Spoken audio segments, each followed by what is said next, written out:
Om Shanti. Good evening. कैसा लग रहा है आप सबको?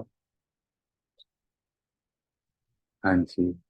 ऑनलाइन भी आप बता सकते हैं कैसा एक्सपीरियंस हो रहा है?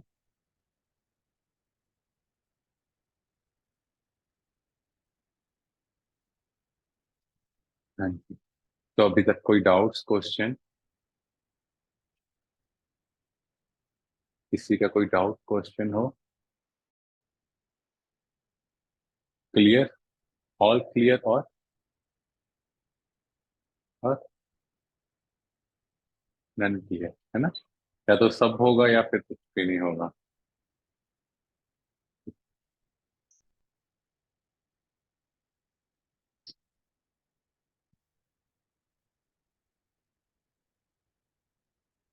तो आज हमारा टॉपिक है सुप्रीम फादर।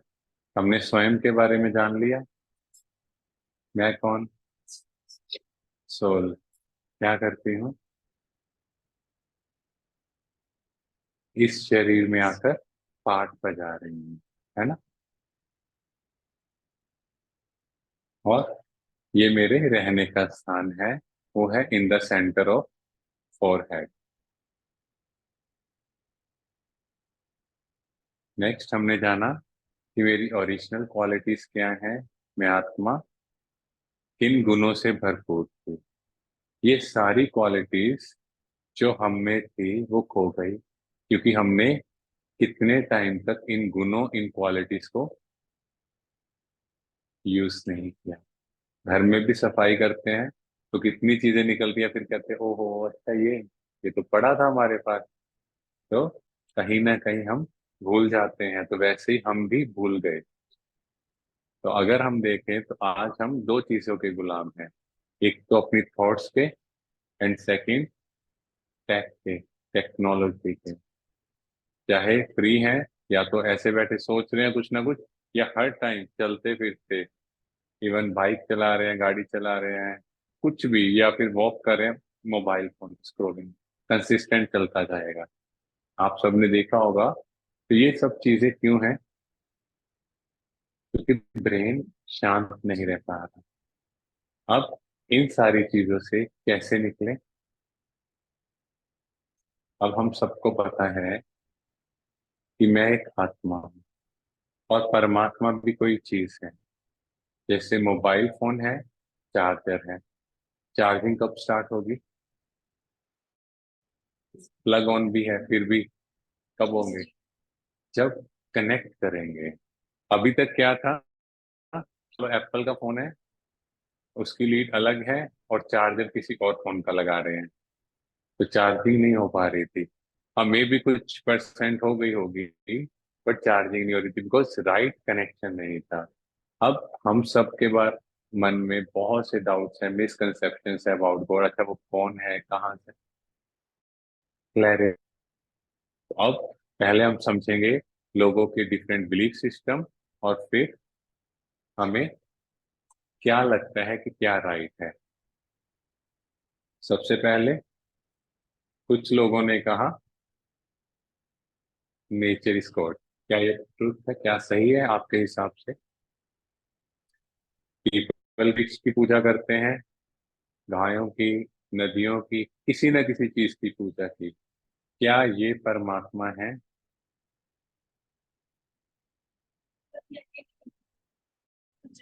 वो भी आएंगे हम। वो नेक्स्ट क्वेश्चन आएगा कि हम 6 पॉइंट्स को कवर करेंगे। पहले ये बताओ, ये चीजें नेचर माना 5 तत्व, जल वायु अग्नि, ठीक है, आकाश। तो ये क्या परमात्मा है? हो सकते हैं। अगर ये परमात्मा है तो फिर कितने परमात्मा हो गए? फिर ये क्यों कहा परमात्मा एक है? बताओ, सोचो। अगर हम इसमें कंफ्यूज हैं तो फिर तो आज का सेशन आप खुद ही कहोगे परमात्मा कौन है। नेक्स्ट, जो सिस्टर ने अभी कहा परमात्मा सर्वव्यापी है। चलो, अगर भगवान सर्वव्यापी है तो इन सब चीजों में भी होगा, है ना? डॉग, कैट, ड्रिंक, स्मोक, सब में है ना, जो भी ये सिगरेट है। अगर इन सब में परमात्मा है, एक छोटी सी एग्जांपल से समझो, हमें कोई इतना बोल दे कि गली में उस डॉग की शक्ल हमसे मिलती है, या आपके बच्चे की शक्ल उससे मिलती है, कैसा लगेगा? अच्छा नहीं लगेगा। अब सोचो, अगर हम ये कह रहे हैं तो परमात्मा को कह रहे हैं भाई तुम कुत्ते बिल्ली कच्छ मच्छ पत्थर ठिक्कर बिक्कर तो सब में है, तो उसको कैसा लगेगा? तो इसका मतलब परमात्मा सर्वव्यापी नहीं हो सकता। अच्छा, अभी हम और भी इसको क्लियर करेंगे। फिर हम ये क्यों कहते हैं ऊपर वाला सब जानता है? जब भी कोई बात होती है ऊपर वाला जानता है, जब भगवान यहाँ आसपास है फिर ऊपर वाला क्यों जानता है उसने दुनिया? क्योंकि वो ऊपर रहता है, ये भी हो सकता है। अब फिर हमने गायन है, गीता में है, यदा यदा ही धर्म से ग्लानिर्भवति। अब ये भी सुन लिया, तो जब अधर्म की अति होगी, धर्म की ग्लानि होगी, तो वो परमात्मा आएगा। ठीक है, तो फिर अगर वो हर जगह है तो फिर उसको आना क्यों पड़ा? ठीक है, अब अगर परमात्मा हर जगह है फिर उसको ढूंढ क्यों रहे हो? फिर तो आप में भी है, मेरे में भी है, फिर ढूंढ क्यों रहे हो? फिर तो परमात्मा परमात्मा से बात कर रहे हैं। अच्छा, फिर उसके बाद उसकी तलाश में मुझे इतनी इतनी दूर पहाड़ों पर मंदिरों में सब जगह जाने की जरूरत क्या है? अगर वो हर जगह है, घर में तो मंदिर है, फिर बाहर क्यों जा रहे हैं? अगर परमात्मा हर जगह है तो फिर शांति क्यों नहीं है? वो शांति का सागर कहते हैं, जहां उनका ऑरा इतना पावरफुल, एक साधु संत के पास भी कोई बैठता है वो भी उसकी वाइब्रेशन फील करता है, और भगवान फिर भी ऐसी नेगेटिविटी। सोचो, एक तरफ तो कहते तू कन कन में बसता है, एक तरफ कहते हैं तू ऊंचा तेरा नाम ऊंचा तेरा काम ऊंचा तेरा धाम, धाम माना रहने का स्थान। तो फिर दो बातें हो गई, दोनों कॉन्ट्राडिक्टरी हो गई। ठीक है, इसीलिए तो प्रॉब्लम है। अब भगवान खुद आके बता रहा है कैसे।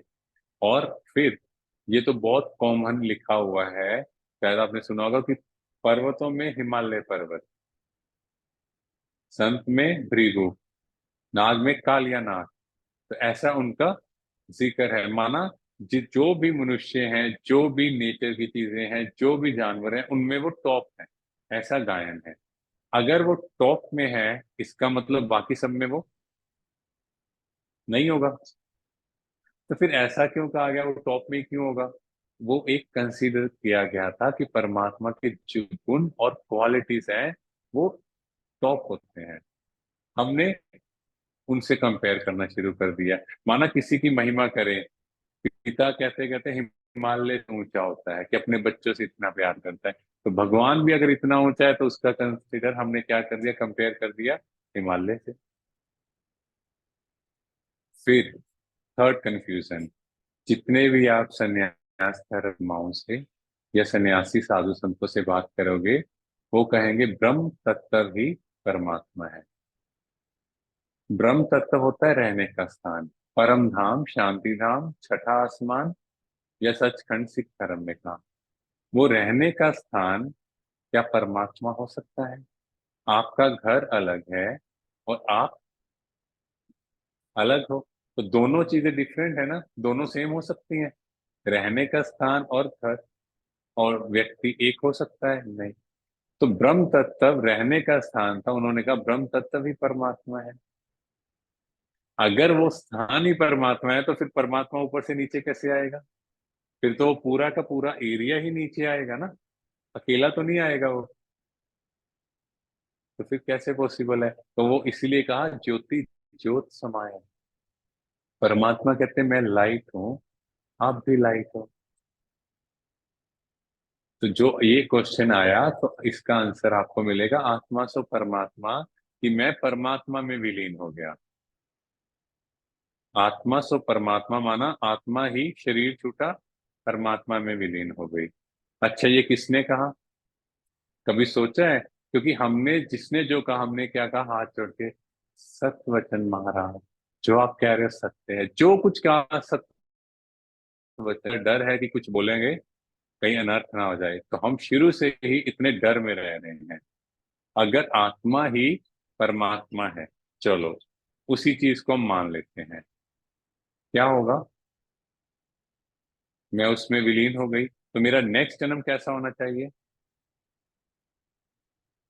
मैं और परमात्मा एक हो गए, अब मेरा नेक्स्ट जन्म कैसा होगा?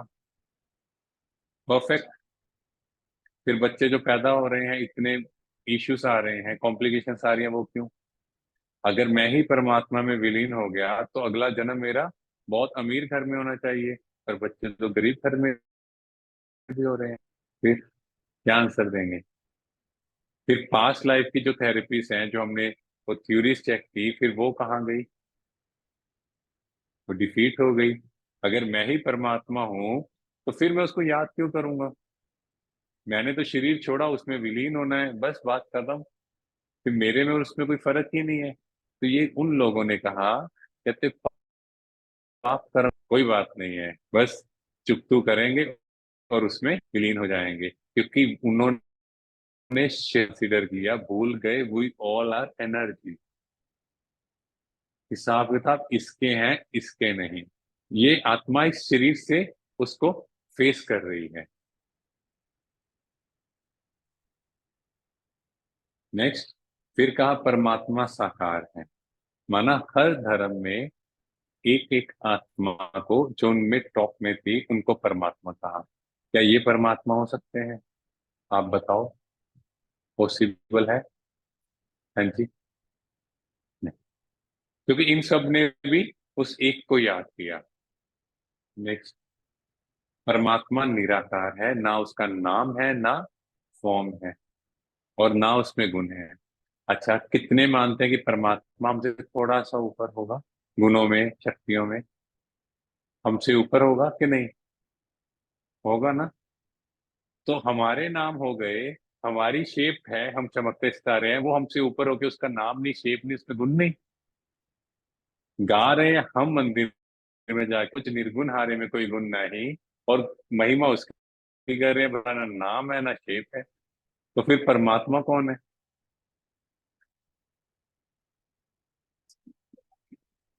डेफिनेटली नेम है, उसका नेम भी है, उसकी शेप भी है, उसकी एनर्जी है, तभी तो वो ऊपर से आता है। तो फिर गायन क्या, ऊंचा तेरा नाम, ऊंचा तेरा काम, ऊंचा तेरा धाम, फिर उसको परमात्मा भी कहते हैं, वो भी तो उसका नाम हो गया। तो इतनी सारी चीजों में अगर हम देखें, कितने हम कंफ्यूज हो गए हैं। हर एक किसी न किसी को याद किया, किसी न किसी को पूछा। हम उस चीज को ब्लेम नहीं करे, क्रिटिसाइज कुछ नहीं करे, जस्ट हम उस चीज को समझ रहे हैं कि हमने ये सारी चीजें की। ठीक है, कोई कहाँ गया, कोई कहाँ गया, सब चीजें की, उसके बाद ही मन को शांति मिली। हाँ जी। फिर भी थॉट्स चल रहे हैं, है ना, ब्रेन फ्लिकरिंग हो रहा है। तो फिर कौन सा बिलीफ सिस्टम आपके हिसाब से यहाँ तक सही है? अभी हम एक वीडियो देखते हैं कि हमारी हालत अभी कैसी हो गई है। निधि बहन, अभी आप एक वीडियो चलाएंगे? जी भाई जी चला रहे हैं। हाँ जी, थैंक यू।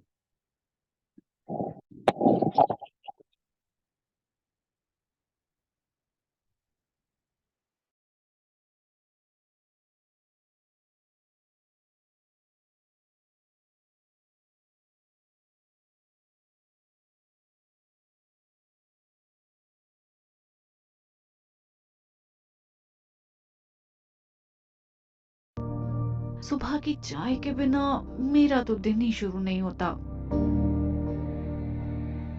डॉक्टर ने मना तो किया है, लेकिन क्या करें, मीठा खाए बिना मैं रह ही नहीं सकता।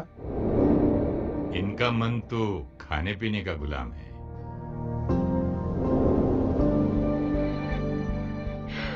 अगले महीने एग्जाम्स हैं, लेकिन मूवी देखने बैठी तो सब कुछ भूल गई। Oh no. इतना लेट हो गया, लेकिन ये गेम पूरी किए बिना मुझे नींद नहीं आएगी। इनका मन तो गैजेट्स का गुलाम है। उनकी वजह से मैं परेशान हो गई हूँ। उफ, जब तक वो सॉरी नहीं कहेंगे मेरा मूड ठीक ही नहीं होगा। ये तो लोगों के गुलाम हैं। मैं कहना नहीं चाहती थी, बट क्या करूं, मुंह से बात निकल गई। आज पता नहीं कैसे मेरा बेटे पर हाथ उठ गया। ये तो अपनी इंद्रियों के गुलाम हैं। क्या आप भी किसी चीज के गुलाम हैं?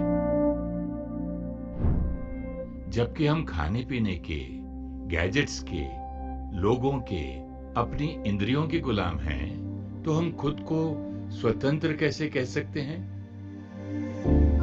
गलत आदतों की गुलामी से हमें आजादी पानी है। Do not blame people and situations for how you feel, speak and behave. You are not dependent on them. You are independent. Dependent only on yourself. स्वराज्य से ही हम स्वतंत्र होंगे। मन वही सोचे जो मुझे सुख दे। मुख वही बोले जो दूसरों को सम्मान दे। हाथ वही कर्म करें जो सृष्टि को स्वर्ग बनाए। स्वराज्य से ही भारत पुनः स्वर्णिम भारत बनेगा। Happy independence day.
आवाज नहीं आ रही भाई जी आपकी।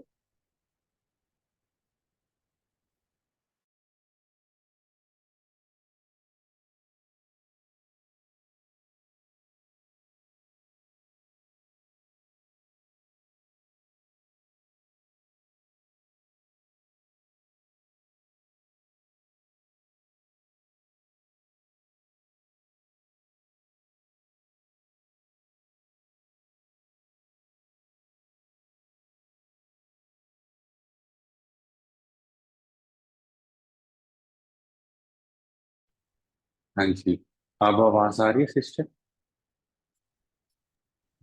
जी भाई जी अभी आ रही है। हाँ जी, थैंक यू। तो अब हमारा इतना कंट्रोल नहीं है, क्योंकि इस एग्जाम्पल से हम और बेटर समझ सकते हैं इसको। एक हाथी है, 6 सूरदास को कहा गया आपको बताना है हाथी कैसा दिखता है। जिसने हाथी की सूंड पकड़ी उसने कहा हाथी रस्सी जैसा है। जिसने कान पकड़े हाथी पैदर जैसा है। जिसने उसकी बॉडी को टच किया उसने कहा हाथी दीवार जैसा है। जिसने उसकी लेग्स को टच किया वो कहता हाथी वृक्ष जैसा है। जिसने पूंछ को पकड़ा उसने कहा हाथी सा है। और जिसने उसके दांत को देखा उसने कहा हाथी बाण जैसा है। अब 6 सूरदास 7वें सूरदास को बता रहे हैं कि हाथी कैसा कैसा है। अब 7वें सूरदास ने पब्लिकली अनाउंस करना था, उसने बताना था कि हाथी कैसा है, तो उसने कहा हाथी बहुरूपिया है। कभी वो सांप बन जाता है, कभी रस्सी बन जाता है, कभी वृक्ष बन जाता है। अब 6 के 6 लोग अपनी जगह पे सही थे, काइंड ऑफ, कि हाँ उसका अपीयरेंस ऐसा है, बट जो फाइनल बात निकल के आई वो क्या हुई? तो भगवान के बारे में भी तो यही कहा गया, कभी वो ये है कभी वो ये है। तो परमात्मा कौन, एक एक पॉइंट हम समझेंगे। ये 5 पॉइंट्स हैं जो सर्वधर्म मान्य हो। वो हिंदुओं का अलग नहीं होगा, वो मुस्लिम धर्म का अलग नहीं होगा, वो सब धर्म का एक होगा। वो क्या है? सबसे ऊंचा, ऑलमाइटी द सुप्रीम पावर। वो क्या है? सर्वोपरि, यूनिक पर्सनैलिटी है। गॉड इज नॉलेजफुल, उसको आदि मध्य अंत का ज्ञान होगा, और वो गुणों और शक्तियों में सिंधु होगा। अब जो हमने 6 पॉइंट समझे थे जो आज तक बिलीव्स हैं, और लेफ्ट साइड में है जो होने चाहिए 5 पॉइंट, हम वन बाय वन एक एक पॉइंट को समझते हैं, और फिर आप लोगों का क्या व्यू है वो भी जानेंगे। सबसे पहले सर्वधर्म मानने हम आते हैं। हिंदू धर्म में सनातन धर्म सबसे पुराना धर्म कहा गया। भारत में 12 ज्योतिर्लिंगम है, सुना है सबने। उसके पीछे 2 वर्ड यूज होते हैं, नाथ और ईश्वर। नाथ का मतलब भी भगवान होता है, ईश्वर का मतलब भी। और ये 12 ज्योतिर्लिंग है जो, जिसको सबसे ज्यादा हम कह सकते हैं पूजा जाता है। उसके बाद अगर आप देखो वेद काल, जो भी ऋषि मुनि थे वो भी उस परमात्मा, उस निराकार शिव को ही याद करते थे। साईं बाबा ने क्या कहा? सबका मालिक एक है, माना वो एक है, मैं वो नहीं हूं। पर उनकी पूजा देखो कितनी हो रही है, हर जगह उनके मंदिर बन रहे हैं, उनकी आरती गा रहे हैं, जबकि उसने कहा, मैं कभी कहा परमात्मा हूं? नहीं। अब चिंपनजी सुना है किसी ने? जापानीज लोग क्या करते हैं, 3 फुट की दूरी, 3 फुट की ऊंचाई, एक लाल रंग का पत्थर, शिवलिंग के जैसा शेप का, ठीक है, उसको थाली में रखते हैं और उस पर फोकस करते हैं। ठीक है, तो वो उसमें मेडिटेट करते हैं बेसिकली। तो वो एक शिवलिंग आकार का है, और उन लोगों को 1950 54 55 तक ये नहीं पता था कि ऐसा सिमिलर अपीयरेंस भारत में भी है, जो शिवलिंग के रूप में पूजा जाता है। उसके बाद महात्मा बुद्ध, क्योंकि वो वहां पर मेन बौद्ध धर्म है जापानीज में, तो वो भी यही कहा। उसके बाद जैन धर्म, 24 तीर्थंकर कहे गए हैं, और उनको देवताओं के समान कहा गया है, और कहा गया है उनको क्या कहते हैं वो? सिद्ध शिलापति, या रिमेम्बरिंग समवन, सिद्ध शिलापति कहते हैं आप शिवदम प्राप्त हो। माना वो प्रे करते हैं कि जो आपको शिवधाम की प्राप्ति हुई, जो 24 तीर्थंकरों को उनके हुई है, हमें भी उसकी प्राप्ति हो। कहीं ना कहीं उसमें अगर आप देखो तो वही जिक्र है, और उसमें ज्ञान, दर्शन और चरित्र। ज्ञान किसका मिला? आई एम अ सोल, स्वयं का दर्शन हुआ, तो उससे मेरा कैरेक्टर डेवलप होगा। Character develop in the sense मेरी मॉरल वैल्यूज, मेरी एथिक्स। क्यों? अदरवाइज मैं किस तरह से जी रहा था कि जैसे बस मुझे सब कुछ इकट्ठा करना है और मैं यहाँ हूँ। अब मुझे समझ आया ये शरीर तो नाशवान है, मेरे कर्म, मेरे संस्कार आगे जाएंगे, तो अब मैं उन पे अटेंशन दूंगा, नहीं तो हम उस चीज पे ध्यान ही नहीं दे रहे थे। फिर उसके बाद मुस्लिम धर्म में आपने सुना भी होगा, मक्का में क्या है? पवित्र काबा का पत्थर कहा गया है। अगर हम बैक टू 2500 ईयर्स बैक चलें, तो इब्राहिम, जिन्होंने इस्लाम धर्म की स्थापना की, तो सबसे पहले उन्होंने कहा कि परमात्मा एक है, अल्लाह एक है। तो क्या हुआ वहां पे? उस समय 360 देवी देवताओं की मूर्तियां थी। जैसे ही उन्होंने ये कहा तो वहां पे बहुत हंगामा हुआ, लड़ाई झगड़ा हुआ, खून खराबा हुआ, और उनको वहां से मदीना में भेज दिया गया। पर उनके जाने के बाद लोगों को थोड़ा सा एक्सेप्ट हुआ कि शायद वो एक है, तो उनको वापस बुलाया गया। तो कहते उस टाइम वहां काफी लड़ाई झगड़ा हुआ, और अल्टीमेटली एक आकाशवाणी हुई और ऊपर से एक पवित्र पत्थर गिरा। इस तरह वहां पे गायन है, उसको पवित्र काबा का पत्थर कहा गया। और जो भी हज के लिए जाता है बड़ शुद्धता से जाता है, और उसकी शेप शिवलिंग के आकार की है, जैसे शिवलिंग है उसी तरह का है। और उस काले पत्थर को वो लोग वहां जाकर चूमते हैं। और एक ही जगह है जहां पर वो 7 बार परिक्रमा करते हैं, अदरवाइज कहीं भी परिक्रमा नहीं होती हिंदू धर्म के अलावा। पर वहां पर परिक्रमा करते हैं, और बाहर एक शैतान का पुतला है, उसको पत्थर मारते हैं, अपने पापों का पश्चाताप करते हैं। तो इस तरह से अगर आप देखो तो हर धर्म में इसका जिक्र है। तो उसको और क्या कहते हैं, नूरे इलाही। नूर माना लाइट, की परमात्मा एक लाइट है। उसके बाद हमने वर्ड्स उठाए हैं जो ये यूज होते हैं। अल्लाह, सबसे पहले अल्लाह वर्ड, उसका मतलब अल्लाह लैंड, इसका मतलब होता है एक डिवाइन लाइट। उसके बाद पर्शियन वर्ड है खुदा, खुद और एक, खुद ही खुद का क्रिएटर माना सेल्फ क्रिएटर, वो किसी का किसी द्वारा रचा नहीं जाता, वो खुद ही रचयिता है। क्लियर? हाँ जी, इस पे कोई डाउट है? और ये संग ए अस्वत उस जगह को कहा जाता है। उसके बाद सिख धर्म में एक ओंकार सतनाम है ना, क्या कहा गया?